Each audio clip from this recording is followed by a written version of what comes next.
ETF index mutual funds నేర్చుకుని stock మార్కెట్లో రాణించాలనుకుంటున్నారా? వెంటనే ఈ నెంబర్కి కాల్ చేయండి.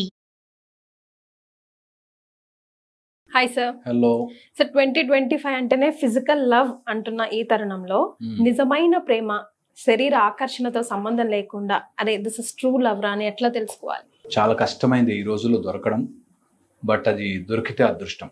నేను కొన్ని ఇంపార్టెంట్ హైలైట్స్ చెప్తాను, సో దట్ ఎవరికైనా అట్లా ఉంటే మాత్రం ఆ లవ్ని వదులుకోకండి. మరి ఓకే, ఫస్ట్ ప్రేమను అర్థం చేసుకోవాలి. ప్రేమ అంటేనే unconditional, anything plus or minus, ఎలా ఉన్నా సరే విత్ వీక్నెస్.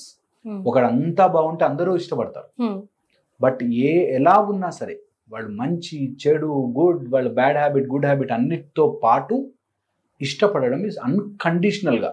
ఎలా ఉన్నా సరే వాళ్ళ యొక్క కారకత్వాలు ఆర్ వాళ్ళకున్న క్యారెక్టరిస్టిక్స్తో సంబంధం లేకుండా నాకు ఇష్టం అనేది లవ్. ఓకే, అన్కండిషనల్గా ఉంటుంది. నువ్వు ఎలా ఉన్నా సరే ఇట్స్ ఫస్ట్ లవ్ అనేది అర్థం చేసుకోవడం. కానీ అది తప్పు కదా, ఎందుకు వాడిని మార్చొద్దా తప్పు చేసినప్పుడు? మంచి చెడలు రెండు యాక్సెప్ట్ చేయాలి అంటున్నారు. ఇప్పుడు I'm in love with someone, ఇప్పుడు మీరున్నారు, మీ మంచి చెడు రెండు నేను యాక్సెప్ట్ చేసి ఎట్లా మీ చెడు నేను కరెక్ట్ చేయాలి కదా? కరెక్ట్. సో ఎంతమంది చెడుని కరెక్ట్ చేయగలరు? అంటే నా ప్రేమ వరకు, వేరే వాళ్ళతో నాకేంటి సంబంధం? సరే, మీరు కరెక్ట్ చేస్తూ పోతుంటే ఎందుకు కరెక్ట్ అవ్వాలి వాళ్ళు? మనకి ఎలా తెలుస్తుంది కరెక్ట్ ఆర్ రాంగ్?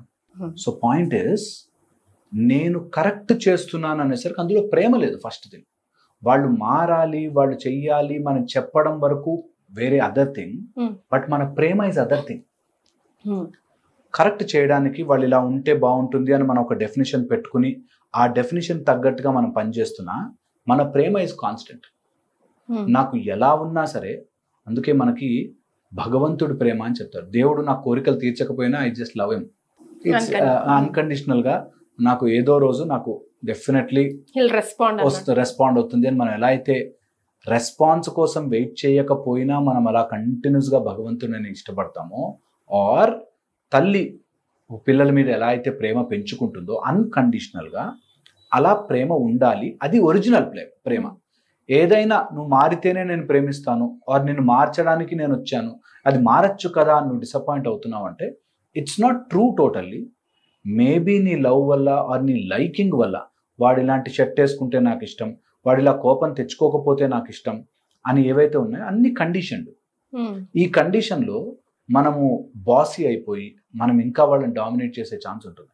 సో ఎప్పుడైనా ఎవరినైనా కరెక్ట్ చేయాలనుకుంటే నేను అసలు ఏ తప్పులు చేయలేని మనిషిని అయితే కరెక్ట్ చేద్దాం. ప్రతి మనిషిలో ఏదో ఒక తప్పులు ఉంటాయి. ఓకే, ఏదో ఒక తప్పులు ఉంటాయి. అండ్ ఆ ప్రేమకి వాళ్ళని కరెక్ట్ చేయడానికి లింక్ లేదు. ఒక మర్డర్ చేసి వచ్చాడు, నేను నన్ను ప్రేమిస్తున్నా కదా అని కాపాడకూడదు. That's the difference. సో నీ ప్రేమ ఉంది, I love you, but what you have done you have to bear with it. ఆ రెస్పాన్సిబిలిటీ తీసుకోవాలి. ఓకే, అది చాలా ఇంపార్టెంట్. ఆ డిఫరెన్స్ తెలియక నేను ప్రేమించాను కాబట్టి నేను ఎలాగైనా కాపాడేస్తాను, నువ్వు ఎలా ఉన్నా నాకు ఇష్టమే, నా ఇష్టంలో there is no change, but నువ్వు అలా చేయడము తప్పు కాబట్టి దానికి తగ్గ punishment or whatever is there you have to suffer. నా ప్రేమ మారదు, ఈజ్ అ ఫండమెంటల్ వెయిట్ ఏం అవసరం లేదు. You can grow. నీ ప్రేమ తగ్గదంటున్నా. నువ్వు వెయిట్ దేనికి చేయాలి? వాడు మళ్ళీ వచ్చి వాడు మళ్ళీ మన ఒళ్ళో తలబెట్టుకుని పడుకోవాలనా వాట్? సో ఇక్కడ ఏమవుతుందంటే ప్రేమ అనేసరికి ఏదో జరిగి వాళ్ళు కూడా మన దగ్గర ఉంటేనే ప్రేమ అని అనుకుంటాం. నో, నాకు ఎక్కడ ఉన్నా ప్రేమే. My love is pure and clear that wherever you are, నీ ఆలోచన వస్తే అబ్బా అని అనిపిస్తున్నా. It is nowhere physical, it is nowhere నేను టచ్ చేయాలి, నువ్వు నాతో ఉండాలి, నా ప్రేమకు నువ్వు రెస్పాండ్ అవ్వాలి, నా ప్రేమ నువ్వు ఎస్ అని అగ్రీ చేయాలి, అగ్రీ చేయకపోతే నా కోపం వస్తుంది, ఏం లేవు. ఐ లవ్ యూ అంతే క్లియర్గా. ఆ లవ్ అనేది ఎప్పటికుండా ఇది అన్కండిషనల్గా ఉండే ప్రేమ. దీనికి ఫిజికల్ ఎగ్జిస్టెన్స్తో సంబంధమే లేదు. నీకు ఎలా తెలుస్తుంది అంటే 2 బ్యూటిఫుల్ కనెక్షన్స్ చెప్తాను. మనకి వెస్ట్ నుంచి వచ్చిన నాలెడ్జ్ ప్రకారం హార్ట్ అంటారు ప్రేమ. మనకి చెప్పేది కడుపు, నాభిస్థానంలో తల్లి ప్రేమరా, తల్లి నా కడుపు మంటరా, తల్లి ప్రేమరా అని చెప్పారు. అంటే ఈ రెండిటి యొక్క కనెక్షన్ మనకి బ్రెయిన్ లోపల కొన్ని స్పిండిల్ సెల్స్ అని ఉంటాయి that vibrate with your stomach responses అన్నమాట. అయితే అలాంటిది ప్రేమ ఉన్న చోట they vibrate in higher sense అంటారు. ఓకే, వేర్ అలాంటి ప్రేమ దట్ యు ఆర్ వాళ్ళ ప్రెజెన్స్లో కానీ వాళ్ళ ఆలోచనలో కానీ ఫుల్లీ సాటిస్ఫైడ్. ఒకరోజు ఆనందంగా ఉంటే చూడండి, ఆకలి కూడా ఏదు. Okay, fully satisfied. అండ్ ఆ ప్రేమ రాగానే there is nothing to fill you. ఇంకా వాడికి ప్రమోషన్ వచ్చేస్తే, నేను ఇంకా వాడికి డబ్బులు వచ్చేస్తే ఏముండదు. Just here I'm happy. ఆ రెండిటి కనెక్షన్ అంటే your heart doesn't have anything else to fulfil, and your ప్రేమ వల్ల నీకు ఫుల్నెస్ తెలుస్తుంది. స్టమక్లో కూడా యువర్ హ్యాపీ, నీకు ఆకలి వేయట్లేదు అన్నంత సంతోషంగా ఉంది. These two are different experiences. ప్రతి మనిషి దీన్ని ఎక్స్పీరియన్స్ చేయాలి. ఇది ఎవర్ ఇటర్నల్ లవ్. ఇది only when you lose that attachment towards that person, but ఆ పర్సోనాని మనం ఇష్టపడ్డప్పుడే జరుగుతుంది. అంతవరకు ఎటు తిరిగినా ఫిజికల్ అటాచ్మెంట్ ఉంటుంది. నాకు ఒక పేరెంట్ తెలుసు, మదర్, కొడుకు అంటే అమితమైన ప్రేమ. కోడల్ని కూడా పక్కనుంటే చూడలేదు. ఎంతసేపు కోడలేనారా, అది నేను కొంగు కట్టేసుకుని తిరుగుతూ ఉంటుంది. నువ్వు కాసేపు కూర్చో, ఇక్కడ కూర్చో. ఆయన యుఎస్ వెళ్ళిపోతే యుఎస్ నుంచి 12-13 hours అమ్మతో మాట్లాడుతూనే ఉంటాడు. వాళ్ళ ఆఫీస్ కాల్ అయిపోయిన దగ్గర నుంచి అమ్మ వీడియో కాల్ ఆన్లోనే ఉంటుంది. లేకపోతే మా యాక్టింగ్ చేసేసి డిప్రెషన్ వచ్చినట్టు, రోగం వచ్చేసినట్టు, ఇప్పుడు హాస్పిటల్కి వెళ్ళిపోతున్నా అన్నట్టు సీన్ చేస్తుంది. So she feels that is love towards child, but యాక్చువల్గా అది కంప్రెసింగ్.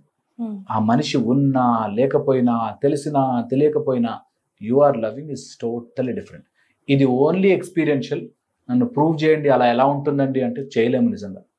బట్ ఒకసారి ఆ ఫీలింగ్ వచ్చిన వాడు, అందుకే మీరు నమ్మరు, ఒకసారి అన్నమాచార్యుడు అలా చూసి ఎప్పుడు వస్తాడో తెలియదు, 92 years అలా పద్యాలు రాస్తూనే, పాటలు రాస్తూనే, కీర్తనలు రాస్తూనే పోయాడు. ఎందుకు అంటే when you know that it is pure love అని వదలలేం. ఆ ప్యూర్ లవ్ని ఎక్స్పీరియన్స్ చేయనంత వరకు మనకు లవ్ అనగానే ఫిజికల్ గాను, లేకపోతే ఎక్కడికన్నా బయటకు తీసుకెళ్లాలనో, లేకపోతే చేతులు పట్టుకుని నడవాలనో, ఇలా ఏవో ఉంటాయి. ఈ అన్ని కండిషన్స్ దాటి ప్రేమ is high little above that, where no condition and just the thought can give you bliss. Just a bliss ని ఒకసారి ఎంజాయ్ చేస్తే your heart is full, complete. అది రావాలి, అదే రియల్ ప్రేమ. ఆ ప్రేమ very very rare in this universe, very rare. ఈ రోజుల్లో అయితే వెరీ వెరీ రేర్. అండ్ నేను అందుకే ఎమోషనల్గా నేనేం చెప్తా అంటే, either do this or be logical.